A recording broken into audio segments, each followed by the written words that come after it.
kii dama wax ni koo gis muy dem rek soxla na bonheur ci àddunaam mais itam damay wax ni nit ku nekk dafa am sa définition wu bopp ci lan mooy bonheur. soo doon interroger nit ñi ku ci nekk am na lu mu jàpp ni mooy bonheur ba tax na ci ñi ma ko sañ a wax ñu bari dañ def ni bonheur li ci ëpp solo mooy li nga am li ngay recevoir te damay wax ni bonheur li ci ëpp solo mooy yow li ngay joxe. Man personnellement bokk na ci samay définition wu bonheur mooy le sentiment du devoir bien accompli, mooy lu baax li nga war a def moo xam sa digganteeg yàlla la moo xam itam sa digganteeg nit ñi sans rien attendre en retour. te yéen xam ngeen ni surtout suñu digganteeg yàlla lu baax li nga war a def sa digganteeg moom bés bu la koy fay xaw ma kañ la, xaw ma ci àdduna la, xaw ma fële la, waaye loolu bonheur ëpp ko. li tax ma ne bëri na koo xam ni li ko sonal mooy dafa defe ni bonheur luy ñëw ci moom la, loo xam ni li mu am la. loolu moo yóbbu ñu bëri ci am na loo xam ne suñ ko amul suñ ko ñàkkee dañuy def ni amuñu bonheur. am na koo xam ne su amul xaalis il n'est pas bien, il n'est pas heureux. am na koo xam ne su amul yëri bu bees il n'est pas bien. am na koo xam ne su xiifee du kontaan. am na koo xam ne su àndut ak diw du kontaan. te damay wax ni sa bonheur su dépendre ci yooyu ma la wax ku sonn ngay doon. surtout sa bonheur soo sàgganee ba mu dépendre ci nit kooku bés bu bëggee yàq sa àdduna dina ko yàq. moo tax may wax ni mbokk yi bonheur dama jàpp ni mooy li nga xam ne ci yow lay jóge jëm ci yàlla, sa digganteeg moom li nga war a def, sa jaamu yàlla. man dama jàpp ni nit ki li la yàlla sant saa yoo ko defee rek ni nga ko war a defee tu dois être heureux. sa jaamu yàlla saa yoo ko defee da nga war a am satisfaction ci sa bopp ndax yombul ci jamono bi. lu baax loo war a defal nit saa yoo ko defee da nga war a kontaan. lii lewul nga bàyyi ko fi loolu bonheur la war a def ci yow ndaxte c'est pas évident. nga mën a dimbali nit nga dimbali ko loolu bonheur la war a def ci yow. nga jekku nit ëpp ko doole lool nga jéggal ko loolu saa yoo ko defee bonheur la war a doon ci yow. nga xamal nit loo xam ni soo ko waxee nit ñi xeeb ko wala bàyyi ko nit ñi naw la yow nga téye ko suturaal ko loolu bonheur la war a doon ci yow. damay wax ni nit ki itam tooñ la nga war koo mere au lieu que nga mere ko nga yërëm ko loolu bonheur dàq ko. damay wax ni ku ngeen war a mere na ngeen ko yërëm.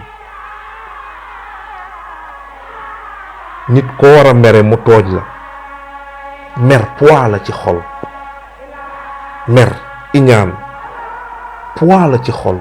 non poids la ci xol. mais yërmande dafa oyof lool ci xol.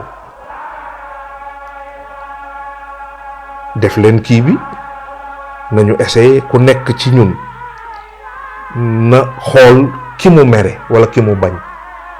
moo xam photo ngay xool rek am na sa kanam am na benn expression de visage booy def. ki nga mere wala ki nga bañ soo ko gisee am na nooy renfrogner sa kanam, sa muscle kanam gi dafa mel ni dafay contracté wu.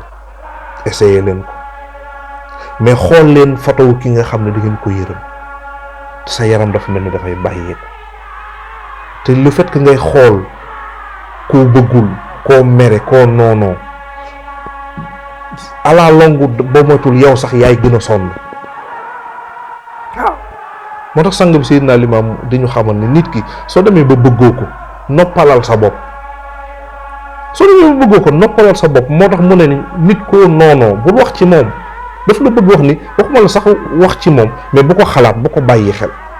waaye maa Ibra neexuma mais saa yoo taale sa connexion ci statut ngay njëkk lijjanti di xool di mer loolu jaru ko. da ngay sonal sa bopp. li ëpp solo mooy soo bëggee am bonheur koo war a mere mbokk mi na nga ko yërëm.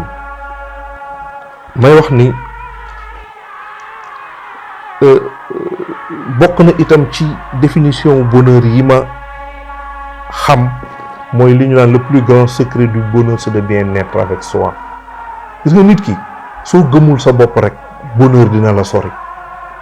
soo gëmul sa bopp doyloo li nga am, yam ci li nga am, bañ a jël sa bët bi teg ko ci leneenu keneen, di nga am bonheur. mais saa yoo jëlee sa bopp di lijjanti yi li kee am ak li kee amul, doo mës a nekk ci bonheur. moo tax may wax ne le plus grand secret du bonheur c'est de bien être avec soi.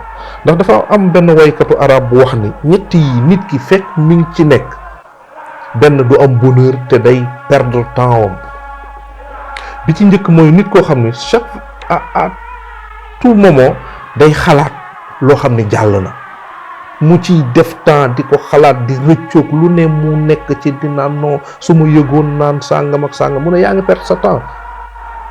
li ëpp solo mooy loolu jàll. su fekkee bàkkaaral lu ñaaw la, yow rëccu ko rek te bañ ko defate te avancé nga focus ci sa avenir. ñaareel bi mu ne nit koo xam ne il veut tout le temps se comparer aux autres, mu ne kooku da ngay sonn, da ngay perdre sa temps te doo am bonheur. tout le temps yaa ngi naan waa maa Ibra lu tax mu am lii, maa Ibra lu tax mu bëgg ko, lu tax muy dawal oto, lu tax man aw ma de, lu tax këli da ngay sonn. nit ki soo xamee sa bopp, yàlla def na ci yow loo xam ne soo xoolee sa bopp rek sa bopp doy la lépp. waaw ñetteel mu ne nit koo xam ne il veut faire plaisir à tout le monde, wala nit koo xam ne il veut plaire à tout le monde, da ngay perdre temps te da ngay sonn. ndax ndéem yàlla subhanahu wa taala ni ñu moom la, am na nit ñoo xam ni benn gëmuñu ko, wala nit ñoo xam ni weddi nañu ko, asantuma la ak yow. kon nit ki soo bëggee am bonheur da ngay bàyyi xel loolu. am na koo xam ni su amee alal li koy neex mooy mu jënd lu rafet sol ko, jënd lekk. mais am na koo xam ne xam nga luy def bonheuram mooy mu am alal di teral nit ñi, am sa alal teral sa waa kër, toog di leen xool ñuy noos. loolu bonheur gënu ko rëy mbokk yi.